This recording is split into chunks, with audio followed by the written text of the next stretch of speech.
আসসালামু আলাইকুম। আজকে আমি দাঁড়িয়ে আছি সুনামধন্য প্রতিষ্ঠান শোভাত আলী সিনিয়র ফাজিল মাদ্রাসাতে।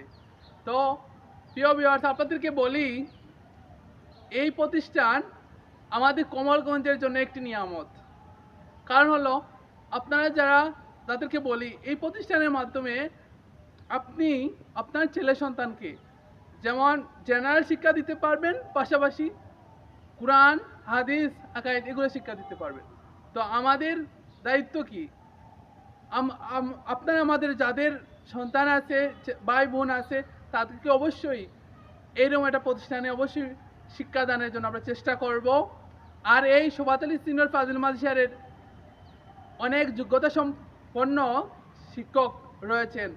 সবচেয়ে বড় বিষয় হলো যে গত বছর আলিম পরীক্ষার্থী জিপিএ 5 পেয়েছিল এবং সে পটুয়াখালী মেডিকেলে চান্স পেয়েছিল, আলহামদুলিল্লাহ।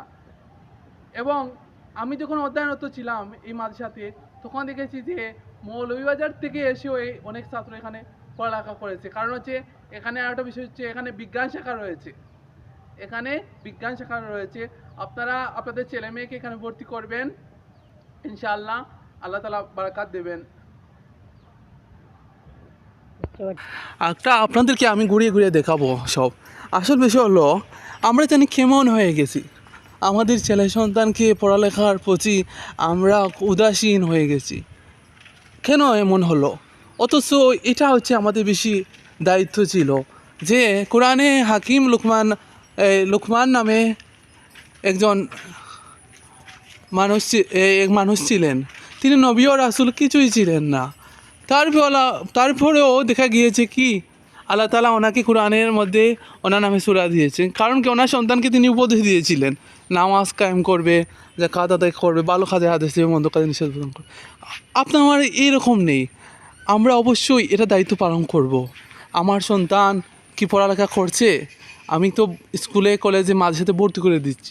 সে কি রেগুলার ক্লাস করছে, নিয়মিত ক্লাস করতেছে, সেটা আমার দেখা দায়িত্ব।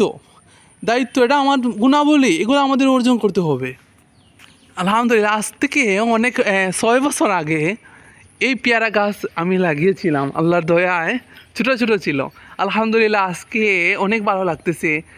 এই যে পেয়ারা গাছে পেয়ারা ধরেছে, ছাত্রীরা কিন্তু খাইতে পারতেছি, আলহামদুলিল্লাহ। খুবই ভালো লাগতেছে। এই যে পেয়ারাগুলো আস্তে আস্তে বড় হচ্ছে, আলহামদুলিল্লাহ। ছাত্রছাত্রীদের জন্য তখন সময় আমি এটাই চিন্তা করেছিলাম যে আসলে লাগাই। আসলে এটা একটা অনেক আনন্দের একটা বিষয় যে অনেক ছাত্রছাত্রীরা আলাদা একটা আনন্দময় লাগবে যে না, মাদ্রাসাতে তো ফল গাছ আছে, গিয়ে খেতে পারবো। আপনারা যারা ভাবতেছেন ছেলে সন্তানকে কোথায় ভর্তি করবেন, এখানে আপনারা ভর্তি করতে পারেন।